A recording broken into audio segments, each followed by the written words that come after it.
মদিনার পার্শ্ববর্তী একটি এলাকায় একজন মহিলা মৃত্যুবরণ করলে অপর এক মহিলা তাকে গোসল দিতে লাগলেন। যে মহিলা গোসল দিচ্ছিল তার হাত যখন মৃত মহিলার উরুতে পৌঁছালো, তখন সে আশেপাশে বসা 2-4 মহিলাকে বলে উঠল, হে আমার বোনেরা, তোমরা কি জানো এই যে আজ মহিলা আজ মৃত্যুবরণ করেছে, তার তো অমুক পুরুষের সাথে অবৈধ সম্পর্ক ছিল। গোসল প্রদানকারী মহিলা যখন এই কথা বলল, অমনি সাথে সাথে অলৌকিকভাবে তার হাত মৃত মহিলার উরুর সাথে আটকে গেল। পাশের মহিলারা ওই মহিলার হাত ছুটানোর জন্য অনেক টানাটানি করল, কিন্তু কিছুতেই ছুটাতে পারল না। বেশ জোরাজুরি করাতে হাতের সাথে উরুও চলে আসতে লাগলো। এইভাবে অনেক সময় অতিবাহিত হতে লাগলো। মৃত মহিলার আত্মীয় স্বজনেরা বলতে লাগলো, বিবি, এই যে দ্রুত গোসল শেষ করুন, সন্ধ্যা হয়ে আসছে, জানাজা শেষে আমাদেরকে দাফন করতে হবে। মহিলাটি বলল, আমি তো তোমাদের মৃত মহিলাকে ছাড়তে চাই, কিন্তু সে আমাকে ছাড়তে চায় না। এইভাবে রাত হয়ে গেল আর তার হাতও উরুর সাথে আটকেই রইল। ভোর হলো, কিন্তু ওইভাবেই রইল। তখন সমস্যার জটিলতা দেখে মহিলার পরিবারের সদস্যগণ উলামায়ে কেরামের কাছে গেলেন এবং একজন আলেমকে বললেন, মৌলভী সাহেব, একজন মহিলা অন্যজনকে গোসল দিচ্ছিলেন, তখন তার হাত মৃত মহিলার উরুর সাথে আটকে গেছে, এখন কি করা যায়? তিনি ফতোয়া দিলেন, ছুরি দিয়ে জ্যান্ত মহিলার হাত কেটে দাও। তখন গোসল প্রদানকারী মহিলার আত্মীয়রা বলল, আমরা আমাদের মহিলাকে ত্রুটিযুক্ত বানাতে চাই না, আমরা তার হাত কাটতে দেব না। সবাই অন্য মৌলভীর কাছে গেলেন, তাকে সবকিছু বললে তিনি বললেন, ছুরি দিয়ে মৃত মহিলার গোশত আলাদা করে দাও। তখন মৃত মহিলার আত্মীয়রা বলল, আমরা আমাদের মৃতকে খারাপ বানাতে চাই না। এইভাবে 3 দিন 3 রাত অতিবাহিত হয়ে গেল।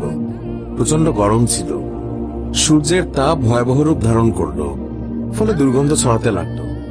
আশেপাশের অনেক এলাকায় খবর ছড়িয়ে পড়ল। সবাই ভাবল, এখানে তো সমাধান হচ্ছে না, চলো মদিনায় যাই। সেখানে তখন ইমাম মালিক রহমতুল্লাহ আলাই প্রধান কাজীর মর্যাদায় ছিলেন। লোকেরা মালিক রহমতুল্লাহ আলাইয়ের দরবারে পৌঁছে বলল, হযরত, একজন মহিলা অপর একজন মৃত মহিলাকে গোসল দিচ্ছিলেন, তখন তার হাত মৃত মহিলার উরুর সাথে আটকে গেছে, ছাড়ানোই যাচ্ছে না। 3 দিন হয়ে গেছে, এখন কি ফতোয়া? ইমাম মালিক রহমতুল্লাহ আলাই বললেন, আমাকে সেখানে নিয়ে চলো। সেখানে গেলেন এবং চাদর দিয়ে আড়াল দেয়া হলো। তারপর পর্দার ওপাশ থেকে দাঁড়িয়ে গোসল প্রদানকারী মহিলাকে তিনি বললেন, বিবি, যখন তোমার হাত আটকে যায় তখন তুমি কিছু বলনি তো? মহিলা বলল, আমি শুধু এইটুকুই বলেছি, এই যে মহিলা মৃত্যুবরণ করেছে তার তো অমুক পুরুষের সাথে অবৈধ সম্পর্ক ছিল। ইমাম মালিক রহমতুল্লাহ আলাই বললেন, বিবি, তুমি যে এই অপবাদ দিয়েছ এর সপক্ষে নিজ চোখে দেখেছে এমন 4 জন সাক্ষী তোমার আছে কি? মহিলা বলল, না। তখন ইমাম মালিক বললেন, ওই মহিলা তোমার সামনে স্বীয় পাপের স্বীকারোক্তি দিয়েছে কি? মহিলা বলল, না। তখন বললেন, তবে তুমি কিসের ভিত্তিতে অপবাদ দিলে? মহিলা বলল, আমি তো এই জন্য বলে দিয়েছি যে মৃত মহিলা কলস উঠিয়ে অমুকের দরজার সামনে দিয়ে যাচ্ছিল।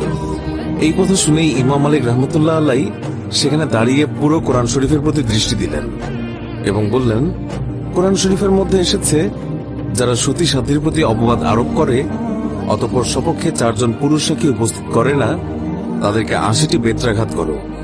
সূরা নূর আয়াত 4।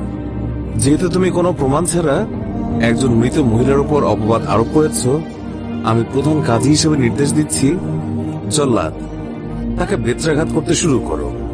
জল্লাদ তাকে প্রহার করতে শুরু করলো। তাকে বেত্রাঘাত করা হচ্ছিল। 70টি বেত্রাঘাত মারা হলেও হাত পূর্বের মতো আটকেই রইল। 75টি বেত্রাঘাতের পরেও পূর্বের মতোই রইল। 79টি বেত্রাঘাতের পরও হাত উরুর সাথে আটকেই রইল। অতঃপর যখন 80টি বেত্রাঘাত সম্পন্ন হলো, অমনি হাত উরু থেকে এমনিতেই পৃথক হয়ে গেল। আল্লাহ আমাদের সবাইকে হেফাজত করুন, অন্যের গীবত গাওয়া থেকে মুক্ত করুন, আমিন।